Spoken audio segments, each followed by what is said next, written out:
I'll admit I'm rather strange. I'd rather play a harpsichord than watch a superhero movie. I'd rather go on a date with Jung Yi-sao, the famous pirate, than Sydney Sweeney. I'd rather create an oil painting than play Fortnite. I like everything that is strange, rare, lofty, mysterious, exquisite, exotic, foreboding, inaccessible, and challenging.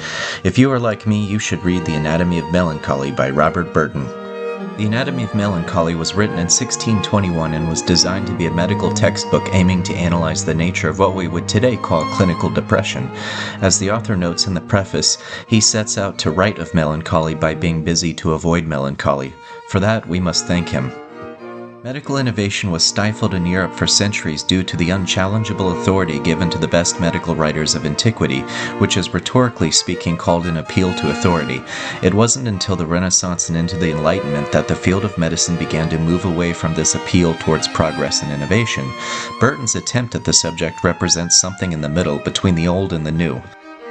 Burton compiled all known knowledge on the subject. Therefore, The Anatomy of Melancholy is a book that's encyclopedic in its scope of ancient and medieval allusions, references, quotations, and perspectives on the topic of depression.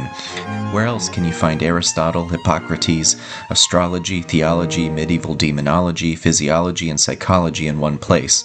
However, he also reflected on his own personal struggles with depression, which is decidedly not a classical or medieval methodology. This gives the book the feeling of being more intimate and modern. To turn what should be a cold and clinical text on depression into a charming read, which glows with witty personality and Renaissance humanist undertones, is nothing short of impressive. Admittedly, the book has been noted by scholars to contain a few inaccurate citations, but nonetheless it makes for an intriguing if slightly inaccessible read for those who may find the English of the 17th century to be difficult. Overall, I think it's worth the effort to read, and I encourage you to try it. This is Counterpoint TV, a YouTube channel for the humanities.